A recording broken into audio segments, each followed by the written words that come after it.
Polícia Federal agora investiga 5 suspeitos em inquérito sobre morte de Dom Philips e Bruno Pereira. E você vai ver também. Petrobras convoca reunião do Conselho para discutir alta de preços. França, Alemanha, Itália e Romênia apoiam candidatura imediata da Ucrânia à União Europeia. Espanha e França sofrem com uma forte onda de calor. Rede social de ex-assessor de Donald Trump é sucesso no Brasil. Agora no Jornal das 18h30. Olá, boa noite. São 18h31 pelo horário de Brasília. E você acompanha agora as principais notícias do Brasil e do mundo desta quinta-feira.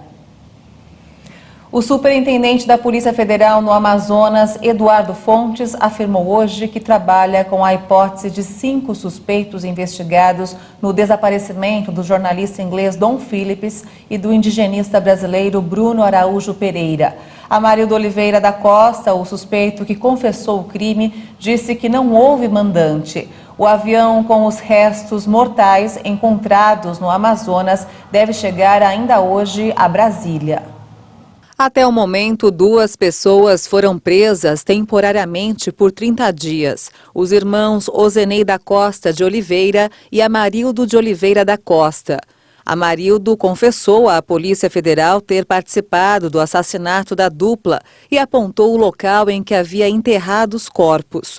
Ele ainda confirmou aos agentes que os corpos foram esquartejados e incinerados. Disse também que uma terceira pessoa estaria envolvida nas mortes de Pereira e Philips.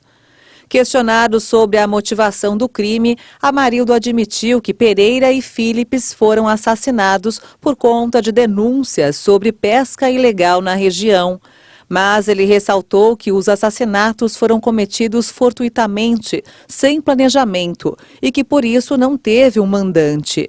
O superintendente da PF no Amazonas, Eduardo Fontes, afirmou que teria ocorrido um embate envolvendo as 2 vítimas e os suspeitos, que teriam realizado um disparo de arma de fogo no leito do rio Itaquaí. O material coletado na região do Vale do Javari foi enviado para Brasília, onde passará por perícia para identificação. Equipes de busca estão no local para resgatar o barco que foi usado por Philips e Pereira e que foi ocultado pelos suspeitos. Há ainda 2 novas ordens de prisão que podem ser expedidas ainda nesta quinta-feira.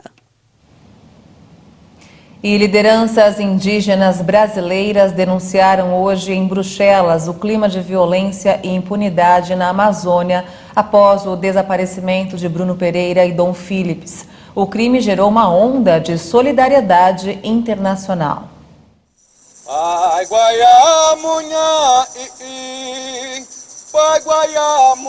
Cantos indígenas puderam ser ouvidos nesta quinta-feira em frente à sede da Comissão Europeia em Bruxelas, na Bélgica.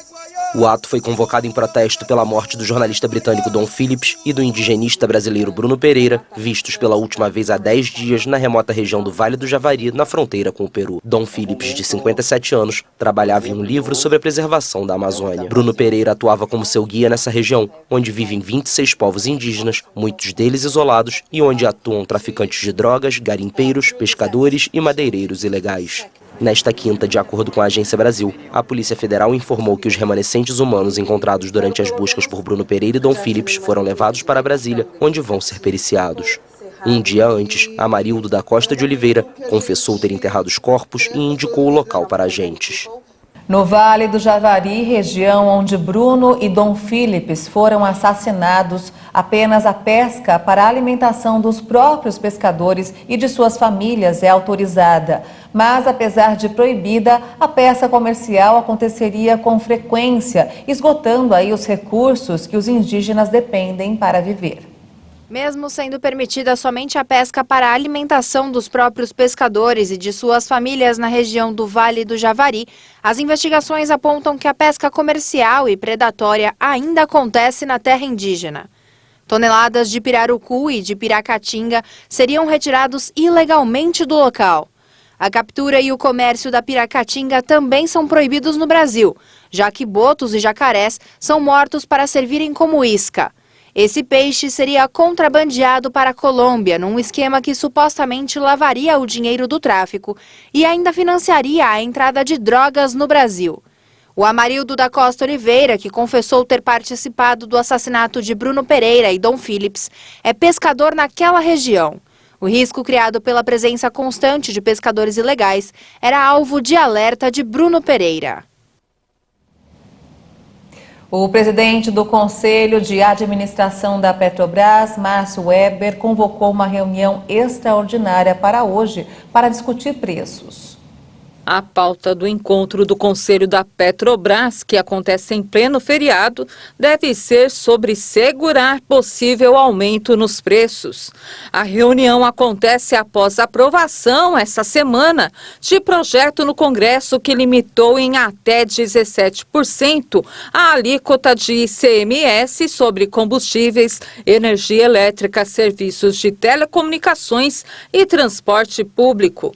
Há especulações de que a estatal vai anunciar em breve novo reajuste de preços nos combustíveis vendidos às distribuidoras nas refinarias. A companhia mantém os preços do diesel nas refinarias inalterados desde o dia 10 de maio. Já a gasolina foi reajustada pela última vez em 11 de março, há mais de 3 meses. Especialistas alertam há semanas para risco de desabastecimento de combustíveis, dado que o baixo preço da estatal dificulta com que outras empresas importem os produtos.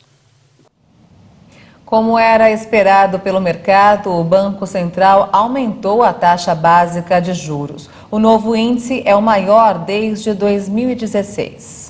O Comitê de Política Monetária do Banco Central elevou os juros básicos da economia de 12,75% para 13,25% ao ano.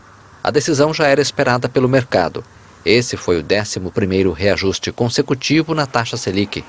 Apesar do aumento em 0,5 ponto ter ficado dentro do previsto, o Copom divulgou em um comunicado que pretende continuar a elevar a taxa Selic nas próximas reuniões. Até agora, a maioria dos analistas financeiros apostava que os juros básicos ficariam em 13,25% ao ano até o fim de 2022. A taxa está no maior nível desde janeiro de 2017, quando alcançou 13,75% ao ano. Hoje é feriado, mas seria um dia útil, já que essa data foi antecipada em março do ano passado como medida de proteção contra a Covid-19 por causa do aumento dos casos da doença na época.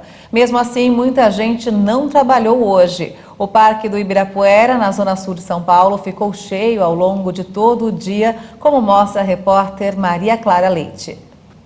Apesar do feriado ter sido antecipado, muita gente não trabalhou hoje e aí pôde aproveitar esse dia aqui no Parque do Ibirapuera, na zona sul de São Paulo. Isso porque algumas empresas não acataram a recomendação da prefeitura de antecipar esse feriado de Corpus Christi. Portanto, essas pessoas estão folgando hoje normalmente. E sobre os servidores públicos, eles tiveram hoje um ponto facultativo, portanto, não trabalharam também. E tudo isso, então, contribuiu para a lotação aqui do Parque do Ibirapuera. Muitas pessoas andaram de bicicleta, caminharam, correram e fizeram até piquenique. Olha só, feriado para todo mundo aqui hoje? Ninguém teve o feriado antecipado no ano passado? Então, algumas pessoas tiveram esse feriado, né? E a gente combinou entre amigos quem ia trabalhar, quem não ia, pra gente se reunir hoje, que a gente sabia, viu a previsão do tempo, viu que ia fazer sol, pelo amor de Deus, esse tempo tá muito frio e hoje ia fazer sol. Então a gente falou, vamos se reunir no parque. Até piquenique tá rolando. Até piquenique, cada um trouxe. O que a gente leva? Cada um leva o que tiver em casa. Ninguém precisa comprar nada. Então veio queijo, veio pão, veio tomate cereja. Ah, muita coisa boa. Que gostoso, né, gente? Bem, e por causa do ponto facultativo, alguns serviços tiveram aí seus atendimentos alterados, como, por exemplo, os bancos, que ficaram fechados nesta quinta-feira, mas amanhã abrem normalmente. A mesma coisa acontece com as agências do Poupa Tempo, que fecharam hoje, mas abrem amanhã. Os Correios não tiveram alteração, funcionaram hoje normalmente e amanhã segue da mesma maneira. E outra informação importante é sobre o rodízio municipal de veículos aqui em São Paulo, que está suspenso, ficou suspenso hoje e também continua suspenso amanhã, sexta-feira, para os carros de passeio, mas não para os caminhões. Olha só, um comitê de especialistas dos Estados Unidos se pronunciou a favor das vacinas contra a Covid dos laboratórios Pfizer e Moderna em crianças de 6 meses a 4 anos de idade. Como em muitas nações, esta é a última faixa etária que ainda não tem acesso a essa proteção. Os 21 especialistas consideraram por unanimidade que os benefícios de vacinar o grupo superam os riscos. Com base nos vereditos favoráveis, a Agência Americana de Medicamentos poderia conceder sua autorização.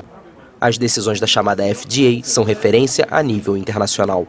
Nos Estados Unidos, a vacinação pode começar na próxima semana, assim que os Centros de Controle e Prevenção de Doenças derem um aval. Os especialistas dos chamados CDC vão se reunir na sexta-feira e no sábado. As doses a serem aplicadas no grupo são menores que as praticadas em adultos. No caso da Pfizer, são 3 microgramas por aplicação em 3 doses, as 2 primeiras com 3 semanas de intervalo e a terceira 8 semanas após a segunda. Já a Moderna vão ser 25 microgramas em 2 doses com 1 mês de intervalo. Na última semana, a FDA publicou sua própria análise dos ensaios clínicos e indicou que as vacinas são seguras e eficazes. Embora as crianças sejam menos vulneráveis à Covid, cerca de 480 menores de 4 anos morreram nos Estados Unidos e as taxas de internação aumentaram consideravelmente para a faixa etária durante a onda pela variante Ômicron. E aqui no Brasil, o Ministério da Saúde informou hoje que mais um caso da varíola do macaco foi confirmado em Indaiatuba, no interior de São Paulo. O paciente tem 28 anos e recentemente voltou de uma viagem à Europa. Segundo a Secretaria de Saúde, seu estado clínico é estável e está sendo monitorado. Até o momento, o Brasil tem 6 casos confirmados, sendo 4 em São Paulo, 1 no Rio Grande do Sul e 1 no Rio de Janeiro. Outros 13 casos suspeitos estão sendo investigados. A varíola do macaco é uma doença causada por vírus e transmitida pelo contato com uma pessoa infectada e com lesões de pele. E a Organização Mundial da Saúde afirmou que a Europa é o epicentro do surto da varíola do macaco. A organização convocará uma reunião do Comitê de Emergência em 23 de junho para avaliar se a doença representa uma ameaça de alcance internacional. O diretor regional da Organização Mundial da Saúde para a Europa destacou que a região é o epicentro do surto da varíola do macaco. A Europa continua sendo o epicentro desse surto crescente, com 25 países relatando mais de 1.500 casos, ou 85% do total global.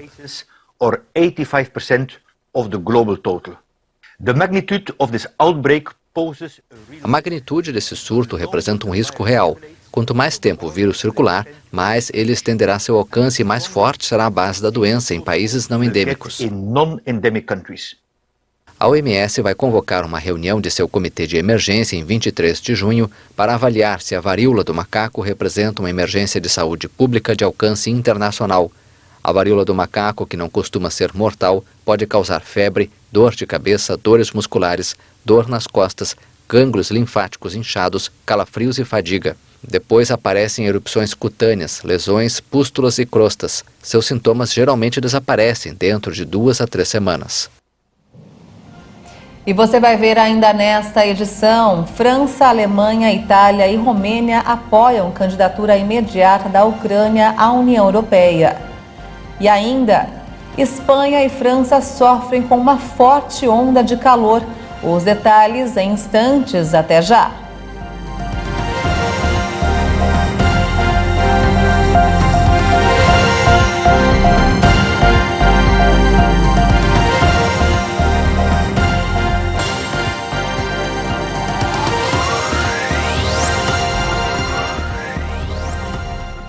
Estamos de volta, são 18 horas e 47 minutos pelo horário de Brasília. Moradores da Espanha e da França sofrem com uma forte onda de calor. As temperaturas passam dos 40 graus em algumas regiões. Temperaturas entre 30 e 35 graus Celsius foram registradas no sul da França e autoridades esperam que os números vão aumentar até sexta. Meteorologistas explicam que esta onda tem um efeito agravante na secura do solo, depois de uma primavera e um inverno particularmente secos, e acentua o risco de incêndio florestal. Este é o cenário que a Espanha enfrenta há mais de 6 dias com temperaturas que ultrapassam os 40 graus Celsius e incêndios florestais. O mais preocupante acontece perto de Baldomar, na Catalunha, onde o fogo já destruiu 500 hectares de floresta, mas pode se espalhar ainda mais. A multiplicação das ondas de calor é consequência direta do aquecimento global, com as emissões de gases do efeito estufa aumentando tanto a intensidade quanto a duração dos fenômenos. França, Alemanha, Itália e Romênia apoiam a candidatura imediata da Ucrânia à União Europeia. A afirmação foi feita hoje pelos respectivos líderes dos países durante a entrevista coletiva com o presidente ucraniano Volodymyr Zelensky em Kiev. O encontro aconteceu depois que os líderes europeus visitaram Irpin, uma cidade devastada pelo conflito com a Rússia. A visita confirma o apoio que os países europeus vêm dando à Ucrânia desde o começo da invasão russa em 24 de fevereiro. Senhoras e senhores, meus colegas e eu viemos a Kiev com uma mensagem clara. A Ucrânia pertence à família europeia. Os 4 líderes também se mostraram favoráveis a uma adesão imediata da Ucrânia à União Europeia. Todos nós apoiamos o status de candidato imediato para o acesso à União Europeia para a Ucrânia. Esse status será acompanhado, como dissemos juntos, por um roteiro e também vai levar em conta a situação nos Balcãs Ocidentais e da região, em particular a Moldávia. E do voisinage, em particular da Moldávia. Os dirigentes europeus devem decidir em uma cúpula em 23 e 24 de junho se concedem à Ucrânia o status de candidato. Mas é preciso lembrar que este é apenas o primeiro passo de uma negociação que pode durar anos. Os produtores europeus de químicos, fertilizantes, aço e outros produtos de uso intensivo de energia estão sob pressão nos últimos 8 meses, desde que as tensões com a Rússia aumentaram antes da invasão de fevereiro. Durante décadas, a indústria europeia contou com a Rússia para o fornecimento de petróleo e gás natural baratos para impulsionar suas fábricas no continente. Atualmente, os custos da energia para o setor industrial estão disparando devido ao conflito entre a Rússia e a Ucrânia, afetando a capacidade dos fabricantes de competir no mercado global. Alguns produtores estão fechando diante da competição de fábricas dos Estados Unidos, do Oriente Médio e outras regiões onde os custos da energia estão muito menores do que na Europa. A estatal russa de gás natural, a Gazprom, já cortou o fornecimento à Bulgária, Finlândia e Polônia, depois que esses países se recusaram a aderir a um decreto do Kremlin exigindo os pagamentos pelo gás em rublos. Até o ano passado, a Ucrânia fornecia cerca de 40% do gás natural consumido na União Europeia.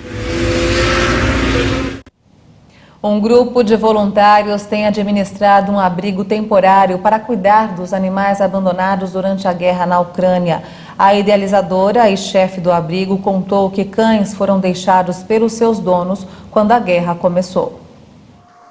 Alguns perderam suas casas ou ficaram feridos desde o início da invasão russa à Ucrânia, em 24 de fevereiro. Os mais sortudos foram recebidos em abrigos e esperam encontrar novos humanos. Quando a guerra começou, vimos que o número de animais sem teto estava aumentando. Havia cães que tinham sido abandonados por seus tutores, também animais de estimação que não tinham permissão para serem evacuados, alguns que eram dados a outras pessoas. No abrigo temporário, os animais são atendidos por voluntários. Viemos aqui pela primeira vez. Minha esposa e eu amamos animais. Queríamos ter um cachorro, mas não podíamos tê-lo no apartamento que alugamos agora. Por isso, decidimos vir aqui e ajudar o máximo possível, como passear com os animais de estimação, alimentá-los e cuidar deles.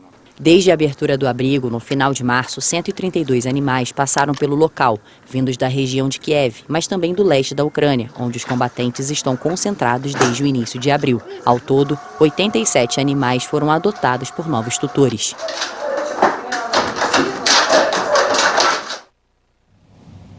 A rede social fundada por um ex-assessor de Donald Trump já é sucesso no Brasil. A Getter foi criada com a missão de acabar com a censura na rede. Em conferência em São Paulo, o CEO da empresa conversou com a nossa equipe. Olha só.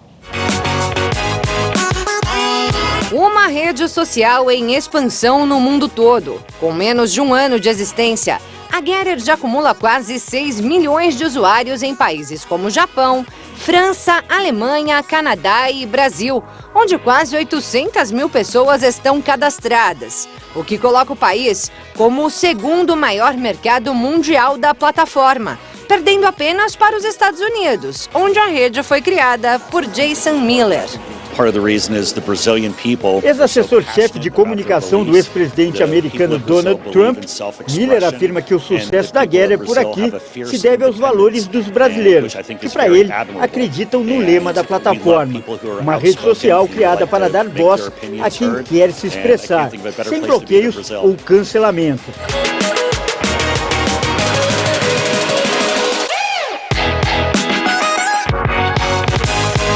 A Getter entrou no ar em julho do ano passado, justamente com essa missão: não censurar seus usuários, como, segundo Miller, fazem tantas outras redes. Foi em 2020, após as eleições dos Estados Unidos, que o CEO se atentou à censura tão presente nas plataformas e percebeu que esse não é um problema da América, mas uma questão global.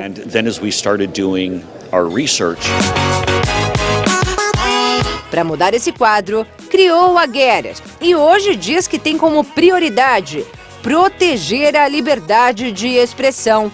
Mas ressalta que a plataforma conta com mecanismos de inteligência artificial e funcionários de todas as nacionalidades para identificar qualquer conteúdo que viole os termos de uso da rede, como incitação à violência ou apologia às drogas. Segundo o CEO, os moderadores garantem que a Getter continue mantendo o respeito devido, sendo um ambiente familiar, de discussões saudáveis e divertidas. Características que, por outro lado, dão à rede a fama de conservadora. Sobre isso, Miller enfatiza que a plataforma não tem lados, está aberta para todos, independente de partido ou religião. Mas o fato é que a rede preza pela manutenção de instituições tradicionais. Por isso, o empresário veio a São Paulo, especialmente para participar da 3ª edição da CPEC no Brasil, uma conferência conservadora realizada em Campinas, no interior paulista, no último final de semana.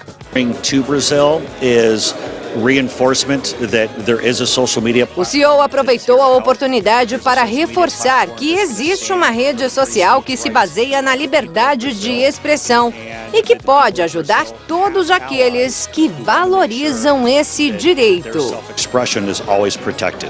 Sobre a abertura de um escritório aqui no Brasil, informação essa que vem sendo especulada praticamente desde a fundação da Getter.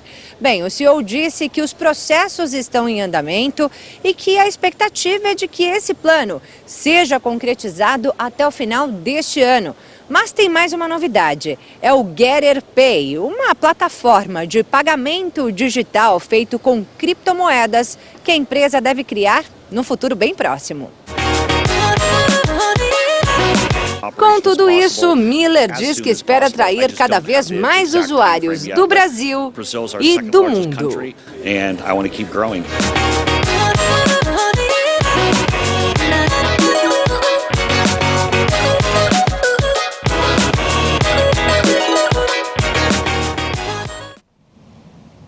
E o Jornal das 18h30 termina aqui. Você acompanha outras informações durante a nossa programação.